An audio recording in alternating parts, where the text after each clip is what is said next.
अगर शफाफ इंतखाबात में बदनीयती होगी तो हम मुदाखलत करेंगे। इलेक्शन कमीशन को आइन के तहत शफाफ इंतखाबात कराने का इख्तियार है।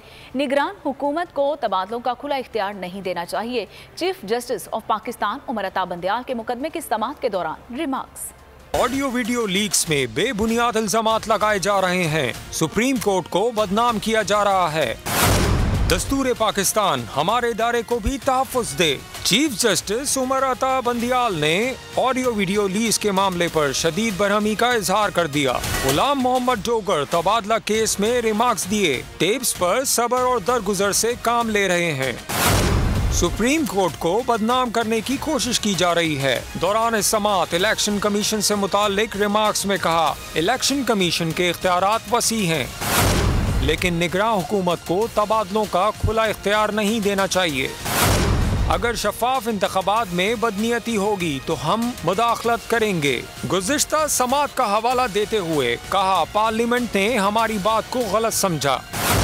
अदालत ने ये नहीं कहा कि आज तक सिर्फ एक ही ईमानदार वजीर आजम आया। तो नजर आ रहा है सामने लिखा हुआ है जुल्म मिटने के लिए। दो चीजों से मिटेगा भाई। एक, अदल की कुर्सी पे जो लोग बैठते हैं ना, वो अदल के हिसाब से फैसले करने लगे। दूसरा, कौम निकल खड़ी उस जुल्म के खिलाफ, तो जुल्म खत्म हो जाएगा। या इन दोनों में से कोई एक चीज हो जाए या दोनों हो जाए। अगर 420 का मुकदमा था, उस वक्त अदलिया में जो लोग बैठे हुए केस देख रहे थे, वो पूछते ना, यार चीट हुआ कौन है। जब उनको दिखता कोई चीट नहीं हुआ, केस खत्म कर देते। तो जालिम जुल्म कर ही नहीं पाता। 9 जजेस ने नोट बिफोर किया मेरे केस को, यार 1.5 साल चला। शख्सी जमानत का केस, सेम केस इस्लामाबाद में कर दिया। एक ही इल्जाम पे 2 केस हो नहीं सकते भाई। मतलब 60 दिन का वक्त होता है। 102 दिन के बाद मैं जीत गया, केस बरी हो गया। 102 दिन के बाद अपील फाइल की, एक्सेप्ट कर ली। नहीं करते ना एक्सेप्ट, खत्म हो जाता ना जुल्म। यार भरी अदालत में मुझे बरी कर दिया, फिर पता नहीं क्या हुआ, 2.5 घंटे बाद का नोट बिफोर। मैं नहीं सुनता ये केस, खड़े रहते अपने फैसले पे, मिट जाता जुल्म। अल्लाह ताला ने बिठाया इस इन कुर्सियों पे इनको। यार ये अल्लाह ताला की तरफ से फैसले करने हैं। तो या तो ये फैसले आएंगे, जुल्म मिट जाएगा, या कौम खड़ी हो जाएगी जुल्म के खिलाफ।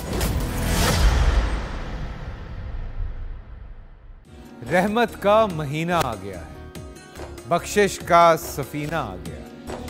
होगी मुलाकात उलमाए दीन से, जो देंगे इत्तेहादे बैनुल मसालिकीन का दर्स।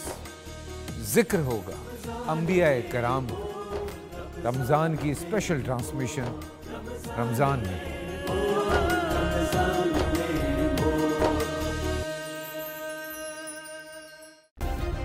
सब्सक्राइब करें और बेल दबाएं ताकि कोई खबर रह न जाए।